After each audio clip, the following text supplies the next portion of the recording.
Hello viewers, তোমরাও কি আমার মতো বাচ্চার খাবারে অনীহা নিয়ে অনেক বেশি চিন্তিত? আজকে আমি তোমাদের জন্য নিয়ে এসেছি দারুণ একটা সমাধান।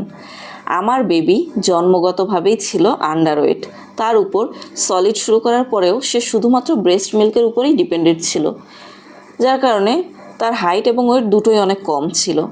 15 মাস বয়সে যেখানে একটা বাচ্চার ওয়েট থাকার কথা 8 থেকে 11 কেজি এবং হাইট থাকার কথা 30 ইঞ্চি, সেখানে তার ওয়েট ছিল মাত্র 7 কেজি 300 গ্রাম এবং হাইট ছিল 27 ইঞ্চি।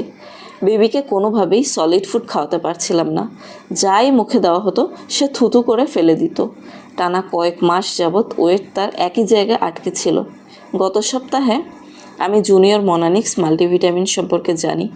প্রচুর রিভিউ দেখে আমি এটা ট্রাই করব সিদ্ধান্ত নেই, কারণ এটা একটা ইউনানি ওষুধ আর এর কোনো পার্শ্ব প্রতিক্রিয়া নেই। তো আমি এই মাল্টিভিটামিনটা অর্ডার করি ফেসবুকের নিরোগ পেজ থেকে। অর্ডার করার 2 দিনের মধ্যে প্রোডাক্টটা আমি হাতে পাই। তারা আমাকে ওষুধের ডোজ সম্পর্কে জানিয়ে দেয়। গত 1 সপ্তাহ যাবৎ আমি এই ওষুধটা দিনে 2 বার করে আমার বেবিকে খাওয়াচ্ছি। আলহামদুলিল্লাহ, তার খাওয়ার রুচি বেড়ে গেছে এবং আগে যেখানে তাকে জোর করেও এক গাল খাবার খাওয়াতে পারিনি, সেখানে এখন সে তার জন্য নেওয়া পুরো খাবারটা শেষ করে। আলহামদুলিল্লাহ, তার ওয়েটও গত সপ্তাহের তুলনায় বেশ খানিকটা বেড়েছে, যেখানে গত কয়েক মাসে তার ওয়েট ছিল অপরিবর্তনশীল।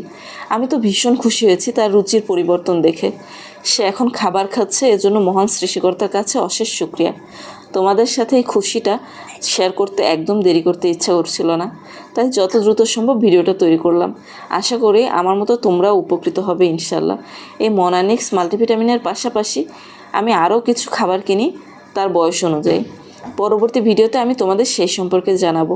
ততক্ষণ তোমরা আমাকে প্লিজ একটা লাইক এবং সাবস্ক্রাইব করে দিও, যাতে পরবর্তী ভিডিওটা তোমাদের কাছে সহজেই চলে যায়।